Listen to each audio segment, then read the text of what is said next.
Bienvenidos.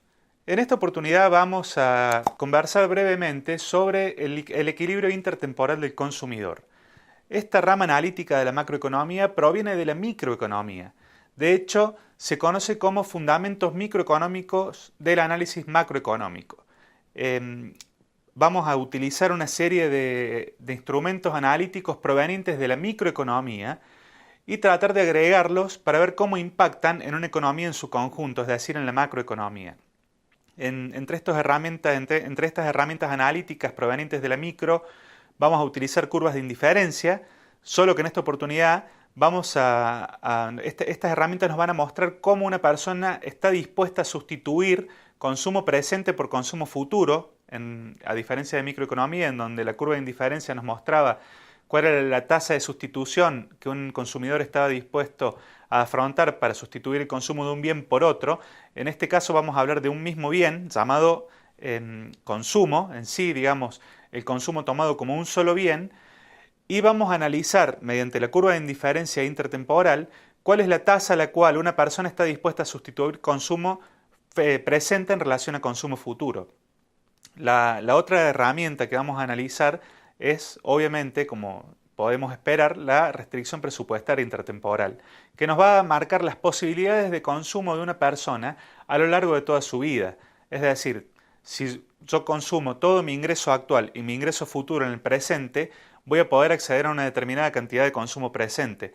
Y si ahorro todo mi ingreso presente y lo gasto en el futuro, voy a poder acceder a una determinada cantidad de consumo en el futuro. La tasa que va a permitir la movilidad de fondos entre el presente y el futuro es obviamente la tasa de interés. Es decir, si yo ahorro algo de mi ingreso hoy, voy a estar en condiciones de gastar ese ingreso más un plus dado por el interés en el futuro. Entre estas dos herramientas se va a producir un equilibrio, una tangencia que nos va a indicar cuál es, a una tasa de interés dada, la cesta de consumo intertemporal óptima que va a elegir una persona. Para comprender mejor esta situación, les propongo que analicemos un breve ejemplo. Supongamos un individuo que tiene un ingreso presente de 1000 unidades del bien numerario y un ingreso futuro de 1100 unidades. Sabiendo que la tasa de interés es del 10%, nuestra pregunta va a ser cuál va a ser el consumo presente y el consumo futuro si sus preferencias vienen marcadas por dos situaciones diferentes. En un primer caso, si el individuo prefiere consumir lo mismo en ambos periodos, es decir, si su pauta de consumo intertemporal nos indica que el consumo del primer periodo es igual al consumo del segundo periodo. Y en un segundo caso, suponemos que la persona prefiere consumir de acuerdo a una determinada función de utilidad, tal como se ve en pantalla, que indica que la utilidad es igual al producto del consumo presente por el consumo futuro. En ambas situaciones, el primer paso va a consistir en confeccionar la restricción presupuestaria que enfrenta el individuo. En este caso tendremos en el primer miembro el consumo presente más el consumo futuro actualizado, y en el segundo término tendremos el ingreso presente más el ingreso futuro también actualizado. Una vez confeccionada la restricción presupuestaria, se pueden resolver ambos ejercicios o ambas situaciones de manera diferencial. Para el caso en el cual el consumidor prefiera consumir lo mismo en ambos periodos, simplemente debemos proceder a incluir las preferencias dadas en el enunciado, es decir, que el consumo presente es igual al consumo futuro, dentro de la restricción presupuestaria, y simplemente resolver para uno de los dos consumos, dado que ambos serán iguales al final del ejercicio. Por lo tanto, llegamos al resultado en el cual el consumo presente es igual al consumo futuro y ambos son iguales a 1047,62. En el segundo caso, en el cual nos enfrentamos a una función de utilidad, tenemos que obtener la pauta de consumo intertemporal que nos vino dado como un dato en la situación anterior. Para esto, igualamos las pendientes de la restricción presupuestaria intertemporal y de la curva de indiferencia intertemporal. Entonces, igualamos 1 más R, 1 más la tasa de interés, que es la pendiente de la restricción presupuestaria intertemporal, con la relación marginal de sustitución intertemporal de consumo presente por consumo futuro. Una vez que igualamos estas dos pendientes, despejamos el consumo futuro en términos de consumo presente y procedemos ahora sí a incluir esta pauta de consumo que obtuvimos dentro de la restricción presupuestaria intertemporal. Despejando de esta nueva ecuación el consumo presente, llegamos a que su resultado es igual a 1000. incluyendo este resultado en la pauta de consumo intertemporal que indica que el consumo futuro es igual a 1,1 por el consumo presente, obtenemos el consumo futuro que es igual a 1100. Como pueden apreciar en los gráficos que se proyectan en pantalla, estas situaciones nos llevan al caso en el cual el primer individuo es un deudor que consume más en el primer periodo más de su dotación, lo cual lo lleva a consumir menos que su dotación en el segundo periodo porque debe pagar el monto por el cual se endeudó para acceder a un consumo mayor que excedía sus capacidades de consumo presente. Y en el segundo caso tenemos a una persona que no acude al mercado de créditos y que consume exactamente su dotación tanto en el presente como en el futuro. Esta persona no va a formar parte del mercado de crédito, pero la primera persona sí va a ser un deudor.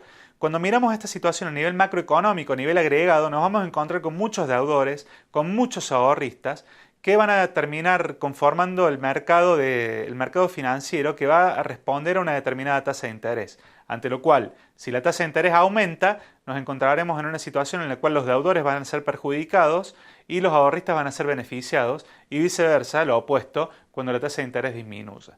Esta situación nos lleva, por lo tanto, a un nivel agregado en donde tenemos ahorro e inversión que se financia por el precio del ahorro y la inversión, que es la tasa de interés, arribando a una situación de ahorro agregado e inversión agregada, que es la contracara del equilibrio de demanda agregada y oferta agregada. A continuación los invito entonces a realizar la actividad práctica.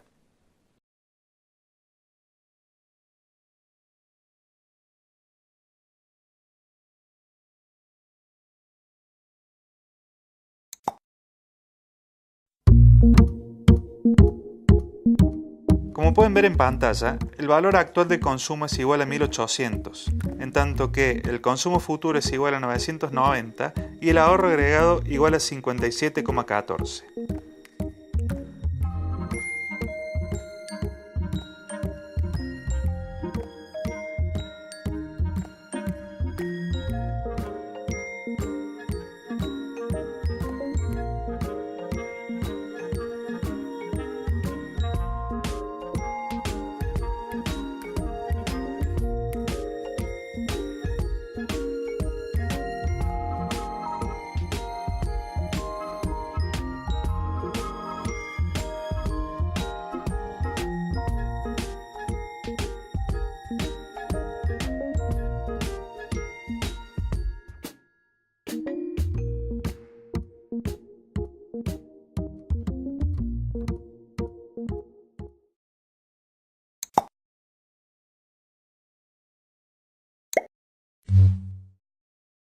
Bienvenidos. El tema que nos ocupa es el equilibrio intertemporal del productor.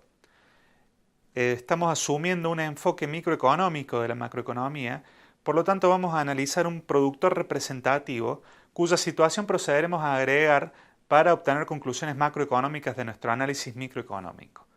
Al analizar un solo productor aislado, estamos haciendo referencia a una empresa que tiene una determinada función de producción y su decisión intertemporal descansa en qué cantidad invertir para potenciar o no sus capacidades de producción en un futuro.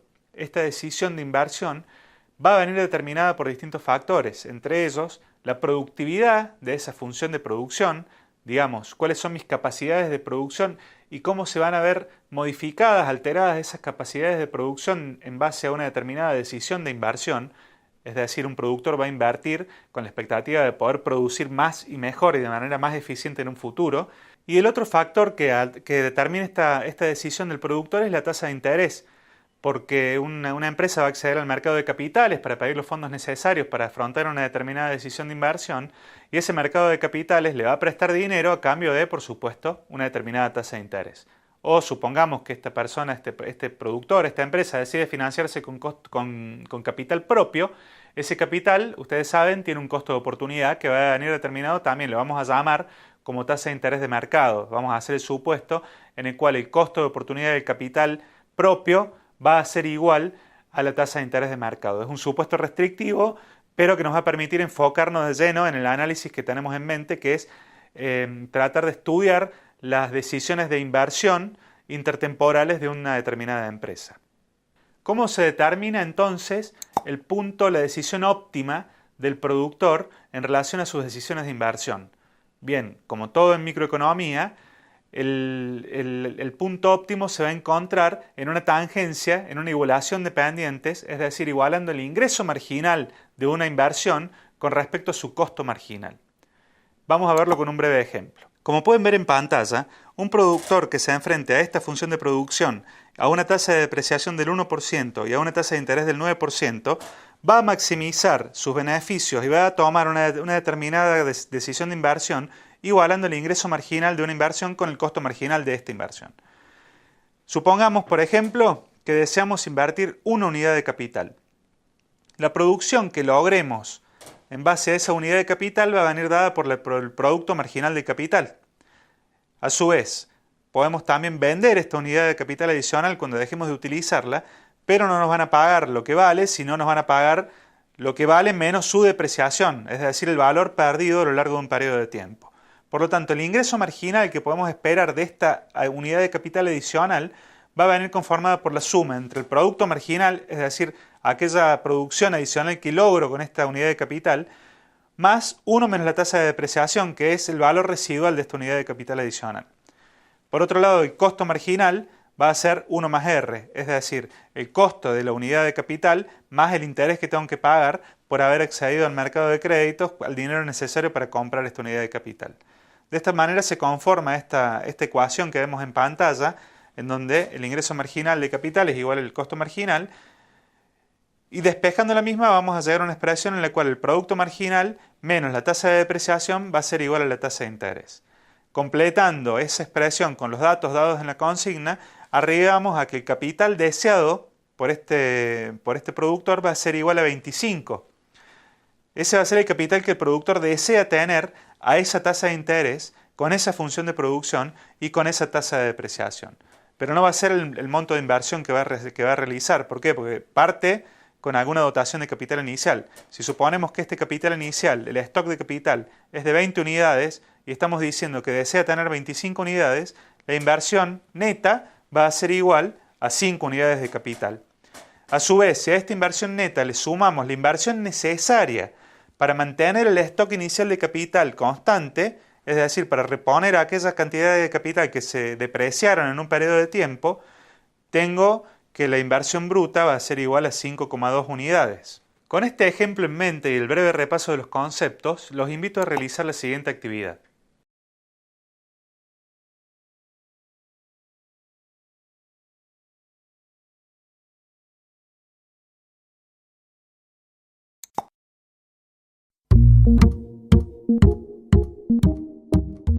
En base a la clave de respuesta que pueden ver en pantalla, tenemos que la inversión neta es igual al capital deseado menos el stock de capital inicial.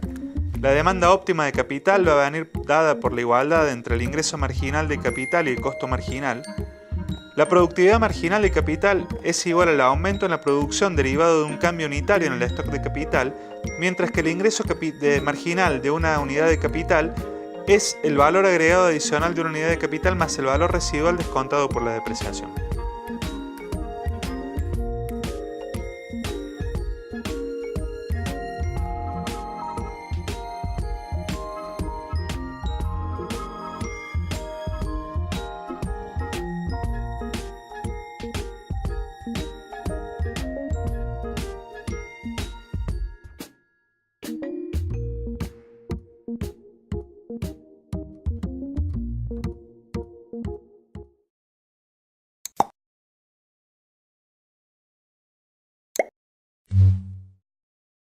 Muy bien, el concepto que vamos a analizar ahora es el equilibrio macroeconómico, dado por esta fundamentación microeconómica del análisis macroeconómico. Las decisiones individuales de consumo intertemporal se van a ver plasmadas en una función de ahorro agregado que va a determinar a nivel de toda la economía a qué tasa o qué cantidad de fondos están dispuestos a ahorrar y a endeudarse, es decir, el ahorro neto de los consumidores a cada una de las tasas de interés posibles de mercado. Por otro lado, vamos a tener las decisiones de inversión de las empresas, de cada empresa individual, van a estar agregadas para toda la economía dentro de la función de inversión agregada, que nos va a indicar cuál va a ser la demanda de fondos de inversión a cada una de las tasas de interés de la economía. Por lo tanto, podemos esperar que a menor tasa de interés, mayor sea la demanda de fondos de inversión por cada una de las empresas del país, en términos agregados al menos. Quizás algunas empresas no quieran o no consideren que sea el momento oportuno de invertir, pero a nivel agregado podemos esperar que una baja en la tasa de interés se traduzca en una mayor cantidad de fondos demandados para invertir. Esto genera que la función de inversión agregada tenga pendiente negativa. Por otro lado, la función de ahorro agregado va a tener pendiente positiva, dado que a una mayor tasa de interés, los ahorristas van a querer ahorrar aún más y los deudores van a querer endeudarse menos. Por lo tanto, el ahorro neto va a terminar aumentando en términos agregados. Esto genera que la función de ahorro agregado tenga pendiente positiva. En conjunto, el punto en el cual se encuentran la función de inversión agregada con la función de ahorro agregado nos va a determinar una tasa de interés de equilibrio y una cantidad de fondos de inversión demandados de equilibrio y un ahorro de equilibrio también a nivel agregado. Como pueden ver en pantalla, si la función de inversión aumenta, por ejemplo, esto se traducirá en una mayor tasa de interés, dado que habrá una mayor presión de las empresas por captar fondos para invertir, por lo tanto, habrá un aumento del precio del dinero en el tiempo, es decir, un aumento de la tasa de interés, y se traducirá también en un aumento de la cantidad de fondos invertidos y la cantidad de fondos ahorrados. Esta situación se puede originar en una mejora tecnológica, en un aumento de la cantidad de productores que están operando en un determinado país, o a una mejora en la productividad, es decir, un aumento en la productividad de las empresas. Todos estos factores generarían un desplazamiento de la función de inversión agregada hacia afuera o hacia la derecha.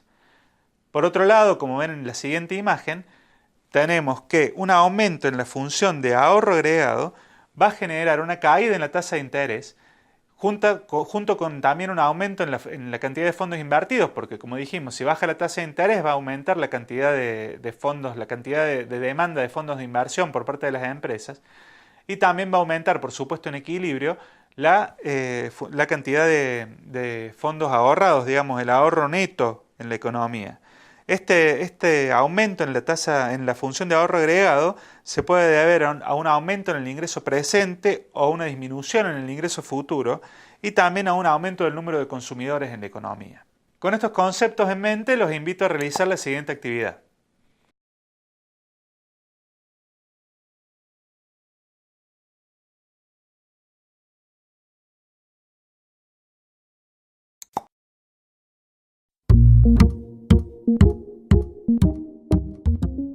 Como podemos ver en pantalla, una disminución de la tasa de interés puede originarse en una disminución de la función de inversión.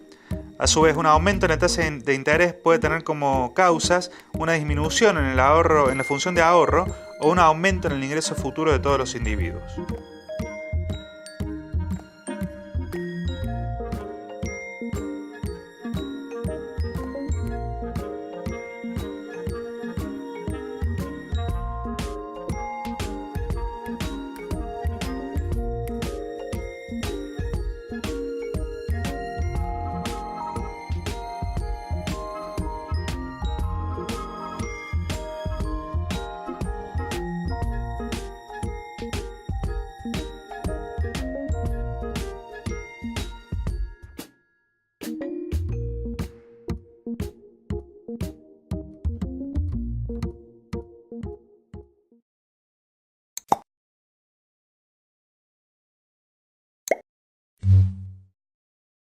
Muy bien, el concepto que nos ocupa a continuación es el crecimiento económico.